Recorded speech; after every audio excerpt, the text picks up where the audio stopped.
coming to you. You have not felt it yet, but it is coming to you. The showers of blessing is coming your way. Even though it seems like you're in Dagenham, the rain may be falling in Peckham. It does not mean that the rain will not come to you. It will come to you in the mighty name of Jesus. The wind of change, the wind of provision will come to you in the mighty name of Jesus. Do your 1 plus 1 does not equals 2 right now. Do your 1 plus 1 equals to minus 20. But the way maker will make a way for you. He will turn things around for you in the mighty name of Jesus. And as a church, even though it seems like the project on ground, you don't have the means, but God has said to you, move, and He's gone ahead of you. And He has said to me, Nehemiah 4:4, and He says, I will throw insult of the ones that are making mockery of what you're putting together. Praise the Lord. Hallelujah. Hallelujah. Amen. So the wind of change will blow. Amen. It will blow in your life. Amen. It will blow concerning your family. Amen. In the mighty name of Jesus. Genesis chapter 21, verse 1. And it says, and God remembered Sarah. And God remembered Sarah. Does it mean that God forgets? No, our God does not forget. Even though He can choose to forget. He said, concerning your sins, I have forgotten about them. Whether you like it or not, we'll get to a situation whereby we think God has forgotten about me. God has not forgotten about you. It is just that God is getting things together. He's working it out for you. When God wants you to have a 3-course meal, you need to wait for it. But when God wants to give you cereal, you get that fast and you will go. So you'll be the one to choose where the one you like. Whether it is a 3-course kind of blessing that you want, or you want a cereal kind of blessing. Quick fix. We want the best from God, but we don't want to wait. But when you want the best from God, you've got to make up your mind. I will wait until my change comes. Amen. It is not easy to wait. People will laugh at you. People will mock you. People will behave around you. The way they will treat you, they will treat you as if you don't even have common sense. That's the way people will treat you sometimes. But you've got to make up your mind. I'm holding to God. I'll wait until my change comes. Do you think it was easy for Job to say, I'll wait until my change comes? When he said, I'll wait until my change comes, I'm sure the people around him are thinking, this man has lost it. You've lost all your children. You've lost all your cattle. You've lost everything. And you're saying you will wait until your change. Which change is coming? When you have spent everything. What change is coming? And truly we know the change came. The word of God says the latter part of Job was better than the beginning. I don't know what you've lost this morning. Maybe you have become so hopeless and you're thinking, let me just live the life. Or maybe you've even said to God in your place of prayer, Father, why don't you kill me? God will not kill you. There are some prayers that God will not answer. Because if He answers that prayer, He knows you said it out of the pain of your heart. Sometimes when you go through pain and you know sin is not an option, you can be tempted to say, Father, just kill me. Let me just die. But God is saying, no, you will not die. You will live to declare the glory of God in the land of the living. People know you that you're faithful in serving me, and they will see that indeed I've been faithful to you. You will not die. Amen. So begin to experience that, begin to expect that wind of change, because it will happen. Though it tarries, wait for it. Hold on to it. Hold on to it. You know, just look at it like I've lost everything. So what is there to lose? I want to see the end of this movie. Have you not watched some movies? Things are happening, and you're thinking, I really want to see the end of these movies. So why don't you stay tuned and see what God will do? Hallelujah. Come on. Praise the Lord. Hallelujah. Hallelujah. Amen. Another wind that we need in our lives is the wind of promotion. The wind of promotion. We all need the wind of promotion. The word of God says, look, do you see a man that is diligent in what I've called him to do? He will not stand before me, men. He will stand before kings. He will stand before kings. Praise the Lord. There are some people, they're so hardworking. Everything about them is good, but the good people don't see them. Only mean people see them. If your item is worth 50 pounds and they're always offering you 30 pounds, you need the wind of change in your life. He said for so long, Joseph interpreted dreams for prisoners, people that could not take him anywhere. But when God remembered him, God took him to the palace before the king. He did not ask for it. He said to the cupbearer, when you get there, please remember me. But he forgot him. Just like you have people in your life that you're helping right now. And by the time you finish with them, you're just off. They take from you. And you're so fed up. But when the wind of change begins to blow in your life, people will begin to remember you, the people that matter in your destiny. Have you not noticed that if you're selling some things, some people, when they buy it from you, they will say, you mean this is only 100 pounds? Ah, madam, for this quality, let me give you 20 pounds. Just get 20 pounds tip. When the wind of change begins to blow in your life, the Lord will remove people that will just buy on credit. They will buy on credit until they take the business from you. But when God wants to turn things around, people will pay in advance. They will say, let us pay. When you have the goods, give it to us. The Lord himself will take you to that level. In the mighty name of Jesus. The realm of favor, the realm of blessing, the realm of open doors which no man can shut. In the mighty name of Jesus. You will no longer survive on crumbs. Lazarus survived on crumbs, though he was righteous. That will not be your portion in the mighty name of Jesus. Because God himself will remember you in the mighty name of Jesus. Those who seek him will not seek him in vain.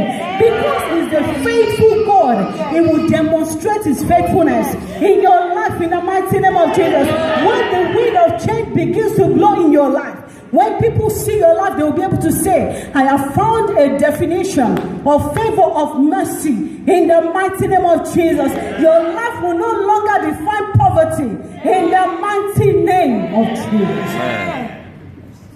Another wind that you need in your life is the wind of transformation. The wind of transformation. There was a blind man in John 9. And when Jesus healed him, he was begging for so long. And people knew him as a beggar. But when God saw him, they cried and said, Lord, heal me. God healed him. And when the people saw him, they could not believe he was the same man. Some of them said, is he the one? Some people said, he looks like him. And the man said, I am the one. When the wind of change begins to blow in your life, some people that have known you before will walk up to you and say, I think I used to know you. Hallelujah. And some people will say, that person just looked like him because of the transformation. Yeah. But you will be able to say, I am the one. Yes, you're right. Yes, we used to live in that same area together. Yes, I used to beg for food, but God has turned my life around. God has shown me mercy. God has shown me favor. Though that child used to misbehave, yes, he's the one that has just won the medal in the mighty name of Jesus. Yes, he's the one you saw on TV. He's no longer the one that went to prison before in the mighty name of Jesus. Because God himself will give you a new testimony. The testimony of his faithfulness in the mighty name of Jesus. The wind of freedom. We all need the wind of freedom. Praise the Lord. Hallelujah. We need the wind of freedom to blow upon our lives. Genesis 31 verse 24. And it says, the Lord himself appeared to Laban and said unto him, look, don't say anything to Jacob, whether good or evil. You see, some of us have been in bondage for so long. The people that are meant to serve us, we are serving them. Praise the Lord. And it looks like we're not enjoying life. Because of the glory of God that they see in your life, they put you in bondage. Jacob was in the bondage of Laban for so long. The man kept on changing his wages. And the man said, look, just stay with me. Don't go. Have you found out by divination that the reason why I'm blessed is because of you. Praise the Lord. Hallelujah. I don't know what you're going through, but I've come to announce to you today that anyone that has made up their minds to cage you because of your glory, the Lord himself will release you from that bondage from today in the mighty name of Jesus. They will no longer use you. They will no longer cage you. They will no longer take advantage of you in the mighty name of Jesus. From today, you will be able, you will be free to build your own thing, your own empire in the mighty name of Jesus. That which God has ordained for you will gain earthly manifestation in the mighty name of Jesus. You will begin to go forward. You will begin to enjoy the mercy of God. In Jesus' name, we pray. Acts chapter 9, verse 15. Acts chapter 9, verse 15. This is the wind that we all need in our lives. The wind of mercy. May you enjoy the mercy of God in the mighty name of Jesus. The word of God says, who can bring a charge against God's own elect? It is God that justifies. Praise the Lord. Acts chapter 9, verse 15. Let's see how God showed mercy to Saul. Acts 9, verse 15. And it says, the Lord said to him, go. I'll start from verse 10. Acts chapter 9, verse 10. Please forgive me if I'm moving a bit fast. I just want to make sure I finish within the given time. And it says, there was a believer in Damascus named Ananias. He had a vision in which the Lord said to him, Ananias, here I am, Lord. He answered. The Lord said to him, get ready and go to the straight street and at the house of Judas.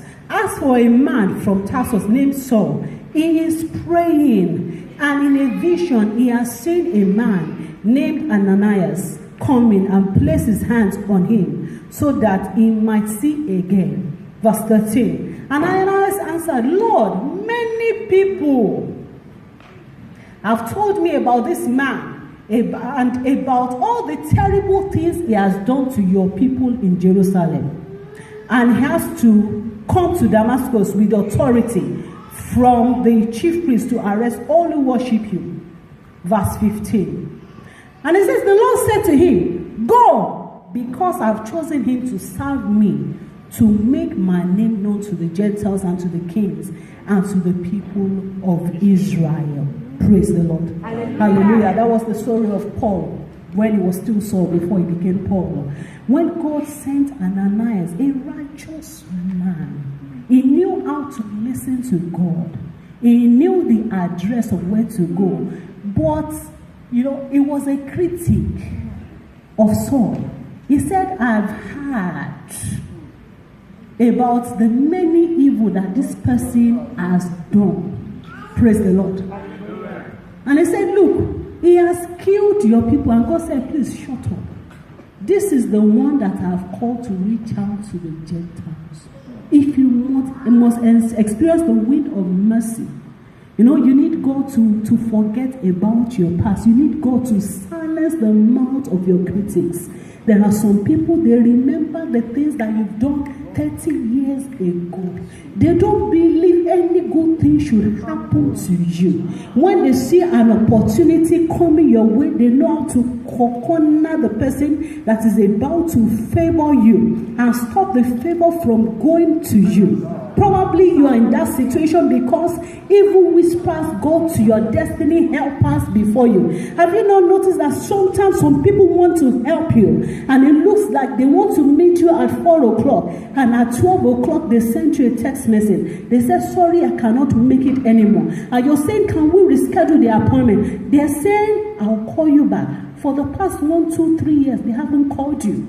Or maybe it's your business. They promised you a contract, but someone got there before you and said something. And it looks like each time that something is about to happen for you, someone has blocked it. You know, when you've experienced that, you need the wind of mercy. The Lord himself to step into your life in the name of Jesus. That was about to happen to Saul. But God said, I've forgotten about his past. This is the decision I've made about him. His past does not matter anymore because I've forgotten about it. I'm looking at the exploits he will do in my kingdom. Praise the Lord. From today, may your life begin to enjoy the wind of change, the wind of favor, the wind of blessing, the wind of restoration in the mighty name of Jesus. Let's stand to our feet. Father, we thank you. Lord, we praise you, we exalt you. Thank you, Lord, for what you've done today. Thank you, Lord, because even as we go into this week, we go in your favor, we go in your might, we go in your power, we go in your strength in the mighty name of Jesus. Thank you, Lord, because, Lord, we will experience favor before man, favor before you in the mighty name of Jesus. The doors that have been shut against us will begin to open of their own accord in the mighty name of Jesus. Thank you because you build your church, the gates of hell will not prevail against it in the mighty name of Jesus. The work that you have committed into the hands of your servants, you will empower them to do it in the mighty name of Jesus. Thank you because you will release people that will lift their hands in the mighty name of Jesus.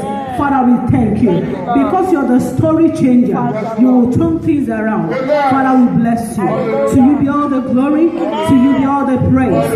In Jesus' name we pray.